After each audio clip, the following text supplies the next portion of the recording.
What do a Gen 3 foam prototype, $149 Franklin paddle, a thermoformed Kevlar build, and one of the most stable standard shapes I've tested all have in common? They're all in this week's lineup.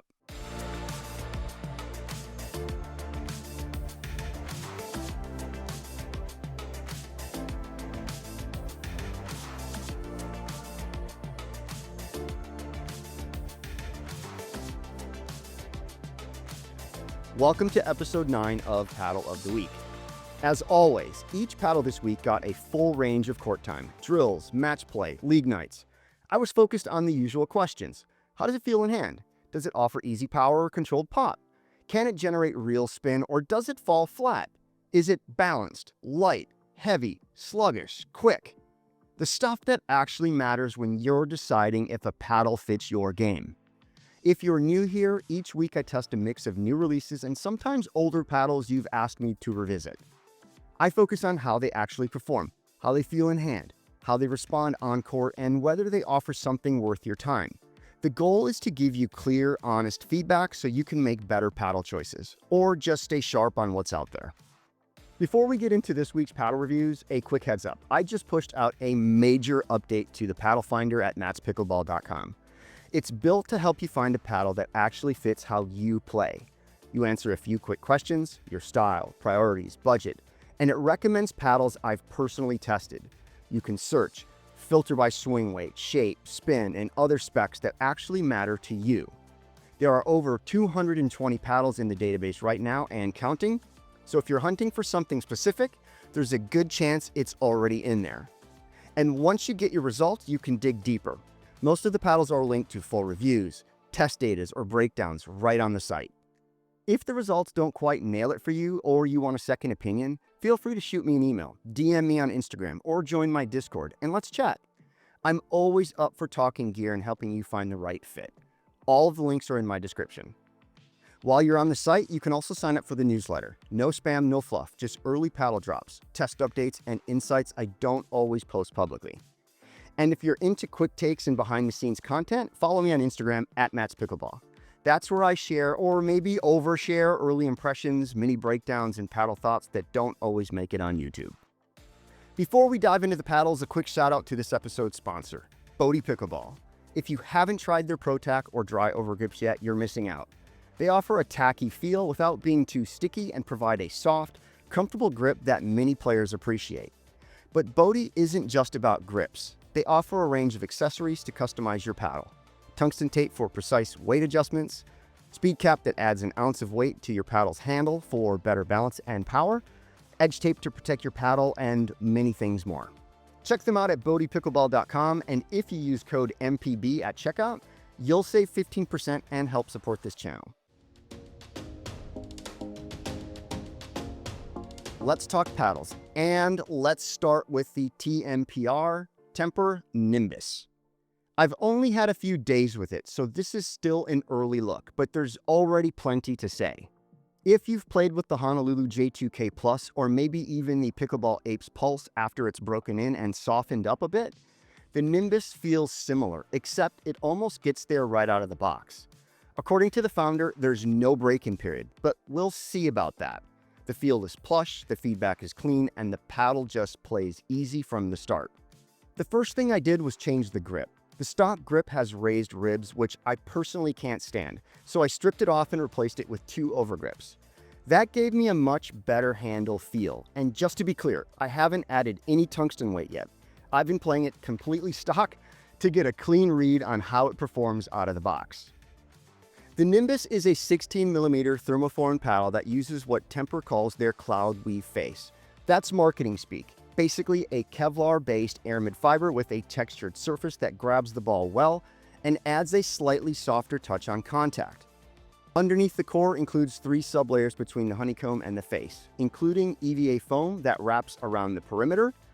That extra layering softens impact and gives the paddle a bit more muted, controlled feel than most thermoform builds. The paddle numbers back that up.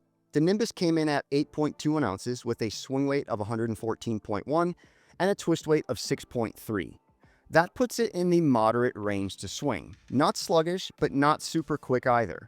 The paddle is just under 16.4 inches long with a balance point of 23.7 centimeters, just past the midpoint. It feels a bit head heavy. You feel that extra mass on top when you swing. It gives the paddle more plow through and some built-in momentum on contact. Power and pop are both sitting around a 3.5 out of 5 in my early impressions. Anecdotal for now until I run my numbers. Nothing excessive, but more than enough to finish points when you accelerate through the shot. The feel lands right in the middle, not stiff, not mushy, it's balanced. You get dwell time without feeling disconnected and responsiveness without the ball jumping off the face. All in, the Nimbus is shaping up to be a well-rounded all-court paddle. Stable, soft in contact, and quick enough if you're comfortable with a little head weight. And since it plays like this straight out of the box, there's no waiting for it to break in, but will the break-in evolve? Only time will tell. TMPR expects to launch the Nimbus in mid-May for around $200, and they may offer a pre-order deal with an added discount or add-on bonus stacked on top of my code MPB, which will save you $20. I'll share full performance testing, serve speed, punch volleys, and spin, the full run, as I spend more time with it. But so far, the Nimbus is off to a strong start. Let me know if you have any questions about the Nimbus in the comments. Next up is a paddle that technically isn't even on the market. This is an R&D prototype from Honolulu Pickleball called the J2FC Plus. And real quick, let's decode that name. The 2 refers to the shape, it's a hybrid. For this paddle, the F stands for foam and the C means carbon fiber face. And the plus signals Gen 3 paddle construction. And I think maybe it's the first Gen 3 foam paddle I've played. I'll need to double check that. The J2FC naming is just a prototype at this time and it might change. But if you're curious about how to decode Honolulu Pickleball naming, I did a video about that. I'll link that right up there. Okay, now this one's different. There's no polypropylene in the core, no fiberglass layers, just a carbon fiber face paired with what they're calling a full foam core and a pivoting internal structure like a diving board. That's all I've been told so far.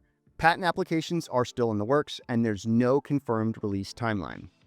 What I do know is this. On court, it doesn't play like any other foam paddle I've tested, and I've tested almost all of them. Carbon True Foam, Selkirk Labs 008, Diadem Blue Core. The J2FC Plus feels like a category of its own. Power delivery is linear and totally under control. There's no trampoline effect despite that diving board reference, at least not yet. No one wanted kick off the face. And the paddle doesn't vibrate on contact. The sweet spot feels huge and the feedback is clean. It plays with the crispness of a Gen 3 thermoformed paddle, but it offers the kind of control and consistency you'd expect from a traditional honeycomb build. And it's also very stable. The static weight on this prototype came in at 8.03 ounces with a swing weight of 109.55 and twist weight at 7. That combination makes it feel stable, but not sluggish. There's enough mass to give your shots depth and punch, but it never feels like you're dragging it around the court. Resetting feels intuitive and it holds its shape under pressure. The paddle just feels complete. Power and pop are still anecdotal right now. I haven't run all the tests yet, but I'd put both around a 3.9 out of 5. It's not overpowering, but it doesn't lack punch either. It just feels efficient and more than adequate on this well-rounded feeling paddle. The overall feel is nicely balanced, not overly plush, not overly stiff. There's feedback, but no harshness. You get connection without discomfort. I ended up playing about 8 hours with the J2FC Plus so far and didn't want to switch off it. That's saying something, especially for a prototype. In fact, it felt more refined than some production paddles currently on the shelves. The founder also told me the Gen 3 foam technology they're working on is supposed to significantly extend the paddle's normal operating range, improving long-term durability, something Gen 3 cores have typically struggled with. If that holds true, this could be a major step forward. There are no specs to release yet, other than the ones I shared earlier. No pricing and no confirmation it'll even reach the market. But I had to include it. It's one of the most dialed-in prototypes I've hit in a long time. And if you're watching this and somehow have access to an X-ray machine, yeah, let me know. I'd love to see what's actually going on inside this thing. On all of your Honolulu Pickleball products, you can use code MPB to save 10%. If that product has a K in it, you can use code MPBK to save $20. So what questions do you have about this J2 FC Plus paddle? Let me know in the comments.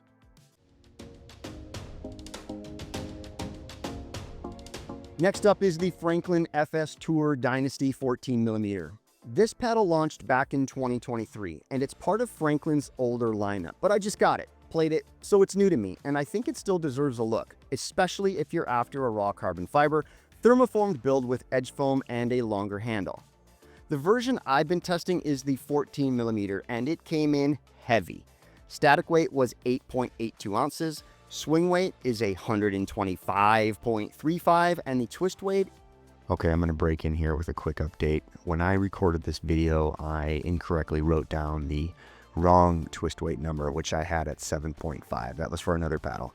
The other numbers are accurate, but the twist weight for this paddle is 6.6. Those are massive numbers for a 14mm paddle. Honestly shocking. And nothing compared to its 16mm brother, which comes in at 135 swing weight. Let's be clear, this paddle swings heavy, and it is heavy. I've spent a lot of time hitting with it lately, and frankly, my shoulder is killing me. That never happens, but this thing wears on you. So if you're at all sensitive to high swing weight like me, or just prefer something quicker through the air, this isn't your paddle. You'd be better off checking out the Franklin C45, which happens to be one of my favorite paddles and swings and plays much easier. But here's what you do get with all that weight. The paddle barely budges on off-center hits. It stays squared up through contact, and that alone gives you a massive confidence boost in hands battles, counters, and blocks. If I did add weight to this paddle, my arm would probably fall off. What you get here isn't raw speed, it's presence. It doesn't whip through the air, but it plants behind the ball and holds the line. Drives feel firm, not explosive. It doesn't vibrate or suffer from the instability you usually see with some thinner cores. It feels full, grounded, and very deliberate through the swing path. Now, the stock grip is a problem. It's too bulky. Comfortable? Sure. But at 4.5 inches around, it weighed nearly half an ounce by itself and threw off the feel for me. I replaced it with 2 overgrips, and the paddle immediately felt better and a touch lighter, but not enough to make it easier to swing. Power and pop sit right around a 3.6 out of 5. The paddle isn't a cannon, but it hits with weight and purpose. You have to supply the power. It's not going to hand you speed on a silver platter. Spin checked in at 2,257 RPM, which lands in the 78th percentile. Plenty for shaping drives and drops. Serve speed came in at 55.1 miles per hour in the 40th percentile. Punch volleys hit 35.9 miles per hour, around the 38th. So again, nothing overpowering, but enough to play offensively if you know how to use it. Feel-wise, it's right down the middle. Not overly stiff, not overly plush. All in, this might be the most stable 14mm paddle I've ever played, and easily one of the most stable elongated paddles on the market, period. But it's not a paddle for everyone. This is a demanding build. If you're not ready for that swing weight, it will wear you down. It retails for $149, and if you want to pick one up, you can use my code MPB to save 10%.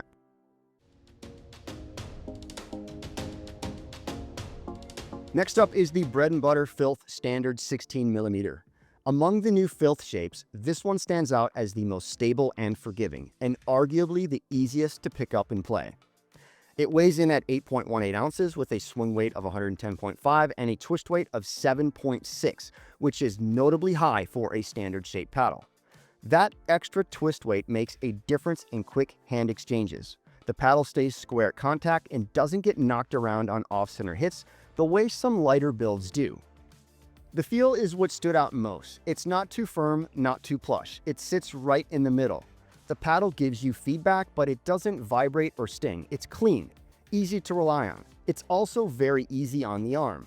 After spending time with heavier paddles this week, the Filth Standard actually made my shoulder feel better. That's not an exaggeration. In terms of performance metrics, serve speeds came in at 52.6 miles per hour, punch volleys at 36.4 miles per hour, and spin at 2,110 RPMs. That puts it around the 26th percentile for spin. Not elite, but it definitely is noticeable on top spin drives. Power ranks around the 5th percentile and pop around the 52nd percentile. You're not going to overpower anyone with this paddle, but it delivers consistent depth and pace when you're playing in rhythm. Driving the ball with the Filth standard feels controlled. You're not getting excessive power, but the response is linear. What you put in is what you get out. In the transition zone, this paddle really shines. I'm not going to call it a reset machine, but it gets pretty close. It absorbs incoming pace well, which helps to keep the ball low and makes resets feel natural. At the kitchen, the stability stands out. It holds steady during fast hand battles and helps you stay in control when the pressure's on. Out of the box, it feels and plays great. I haven't added any tungsten or made any tweaks. It feels well balanced and dialed in stock. This isn't the paddle you reach for when you want max firepower, but if you want comfort, control, and a stable platform that doesn't punish you, it's a really compelling option. This paddle and the other updated Filth shapes like the hybrid and elongated are scheduled to launch toward the end of May. If you're planning to grab one, you can use my code MPB at checkout to save a little money. And if you've got any questions about this paddle or any of the others I've talked about in this episode, drop them in the comments. I'll answer every one.